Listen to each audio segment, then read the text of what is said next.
Hi, I'm Natasha Sharma of BodySpeak and I am a clinical hypnotherapist. I often say this to people as if it is completely self-explanatory. But recently it's come to my notice that even though this is my life's passion, so I understand everything about it, the person in front of me may not, or rather invariably doesn't. And so therefore I have decided to launch my YouTube channel and explain the what, how and why of it. So while you watch my videos, those of you who would have further questions or any comments, please do put it in the box below so that I can make further videos on it. And of course, you know the drill. While you're doing this, like, share and subscribe. Clinical hypnotherapy. What is it? First, before I get into that, I have to explain that there is the mind, the body and the soul, which is a single unit. The modern world very nicely bifurcates each of these. You know, the divide and rule principle. So the physical body belongs to science and medicine, and the soul belongs to the church or, you know, any kind of organized religion, and the mind belongs to us and the psychiatrists, maybe psychologists. So I would like to say that that is all a fallacy. They are one single unit, they are interdependent and they are intertwined, and you cannot have one without the other, or you cannot influence one without having an effect or impact on the other. So to start off with, I would like to define what each of these components are according to my experience and my understanding. So first, let's take the soul. The soul or the spirit is essence, consciousness, God energy. You can replace the word God with universe or super consciousness or supra consciousness, and it is that element or that essence that Carl Jung used to talk about the collective consciousness. It's where intuition comes from. It is the part that unites all of us. It's the fumes of the petrol in a car, right? Then you have the body, which is the actual car. And then you have the mind, which is basically the engine and the gear shift and the accelerator and the brake and blah, blah, blah. So how does that work when it comes to the mind? The mind has been clairvoyantly perceived as being 2 feet in diameter with the center at the pit of our stomach. It has been further modeled to be partitioned into 2 parts, the conscious mind and the subconscious mind. The conscious mind occupies only 10 to 12% of our bandwidth. The remaining 88 to 90% is the subconscious mind.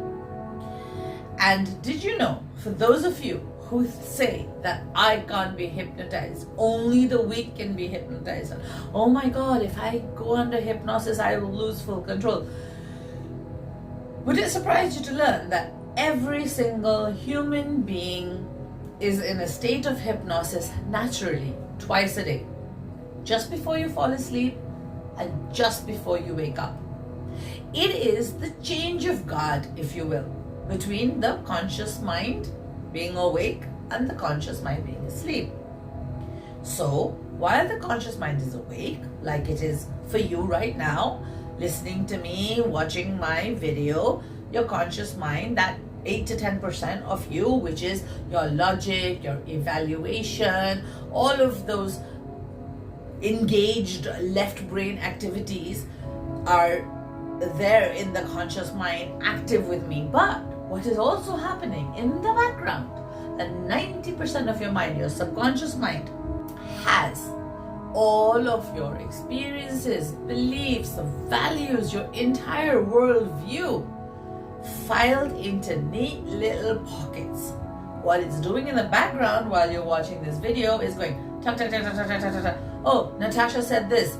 That's right, because something you must have read or whatever, and it's filed away experientially or due to your value systems or your understanding or beliefs or whatever. It's there in the background. And that is how we as human beings, in a nutshell, process our day-to-day lives. When you go to sleep, your subconscious mind also goes to sleep and relinquishes the controls over to the subconscious mind.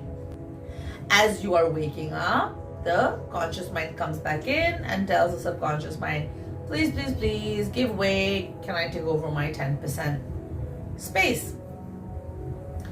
Those change of guards, the time period just before you fall asleep and just when you are waking up rather, are when you are in a natural state of hypnosis. Which means what?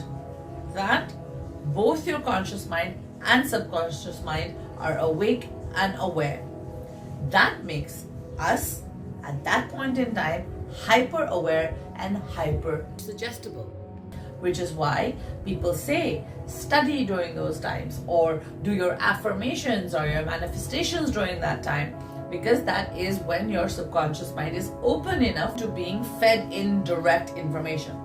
Otherwise, it passes through a filter.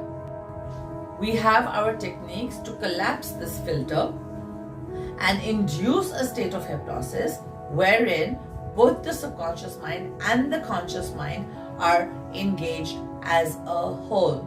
So it is a myth that I can make you quack like a duck. I cannot, because I'm a therapist who uses hypnosis as a tool, whereas of course there are performers and hypnotists who can use this gift or this ability to make you quack like a duck and forget all about it, of course. Suffice to say, we have through our lifetimes gathered up enough information basis which we are living our lives. Nothing changes because we repeat what we know. The subconscious is not happy or comfortable with the unknown. Even if we're doing something that we know is wrong, because our conscious mind is getting information from our life, from movies we're watching, people we're talking to, but if it doesn't match up with what the experience is there in the subconscious mind, it just is not going to tally. Till we don't reframe and reprogram the subconscious mind to a new reality, it's always going to go back to what it knows. And even when we're trying to change that programming, the subconscious mind will fight back to return things to its equilibrium, because that is comfortable. The known is comfortable. The unknown is uncomfortable. We do not want to know what we do not know. So even though I'm poor and I'm struggling, or I'm suffering in a series of bad relationships, or I have a chronic illness, my subconscious mind will not be comfortable with letting me change my behavior and understanding. So therefore, rather than thinking that hypnosis is mind control, you can look at it as a mind opener. I am not a magician, and neither am I going to delve into your subconscious mind with spanners and screwdrivers and hammers to try to fix things. No, I'm just a guide who can hold the space so that you can find the answer to your own truths. You can find what beliefs no longer serve you. These beliefs are manifesting themselves in your life as a recurring pattern, through your jobs, through your failure to have good relationships, or a chronic disease, or fears or phobias, and there's so much we can talk about, and we will as time goes by. The journey of hypnotherapy is to engage the mind, the body and soul together to decipher exactly what is your truth and what is serving you and what no longer does. And all you have to do is reframe, and the state of hypnosis allows that. Thank you very much for joining me today. I wish for every one of us a life full of love, light and lots of laughter. I'll see you next time. Thank you.